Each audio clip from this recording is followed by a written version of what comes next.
এটা অ্যাকচুয়ালি সত্যি কথাই, যারা নেশা করে তারা খুবই ভালো, আর যারা নেশা করতেছে না তারা শেষ। কেন কেন কারণটা কি, মূল বিষয়টা কি? এবার যারা নেশা করতেছে তাদের শরীরের পক্ষে খুব ভালো, কিসের জন্য? তারা হয়তো প্রেম করছে, কেউ ধোঁকা খাচ্ছে, কেউ নেশা করছে, ঠিক আছে, তাদের জন্য খুবই ভালো। আর ভালো ভালো লোকগুলো বাড়াই যাচ্ছে একদিক দিয়ে, ওইটা বলছি তো। আর যারা ভালো ভালো লোকগুলো যে নেশা করে না একদম, তাদের খুবই অসুখ বিসুখ রোগ দুনিয়ার কিছু হয়।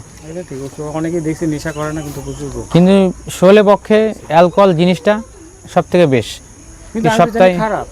সপ্তাহে একদিন উল্টা শুনতেছি। ডাক্তারবাবু পর্যন্ত অ্যালকোহল খায়। প্রথম শুনতেছি তোমার কাছে। বড় বড় যে ডাক্তারবাবু আছে সে পর্যন্ত অ্যালকোহল খায়, অ্যালকোহল খায় এবং সিগারেটও খায়। না খেলে একটা যে পোস্টম্যাডাম অথবা কিছু করবে, দিমাগে কাজ করবে না। হ্যাঁ থাক, কাজকর্ম তো এতটুকুই থাক। ঠিক আছে বন্ধুরা, আজকে এত অবধি থাকলো। ভিডিওটা যদি ভালো লাগে একটু ফেসবুক থেকে যারা দেখতেছে তারা একটু কমেন্ট করে দেবেন, সাবস্ক্রাইব করে দেবেন, চ্যানেলটার সাথে থাকবেন। এরকম ভালো ভালো ভিডিও আপনাদের জন্য নিয়ে আসবো। তো আজকে আমরা দেখেন একটা সুন্দর গ্রামে আসছি। এই যে দেখেন, এই যে এই দাদার সাথে আসছি।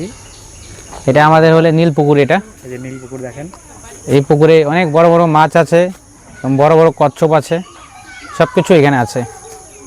ভালো থাকবেন সবাই, লাইক করবেন, সাবস্ক্রাইব করবেন, শেয়ার করবেন। শেয়ার করবেন। আর এই ভিডিওতে আসার জন্য আপনারা ধন্যবাদ।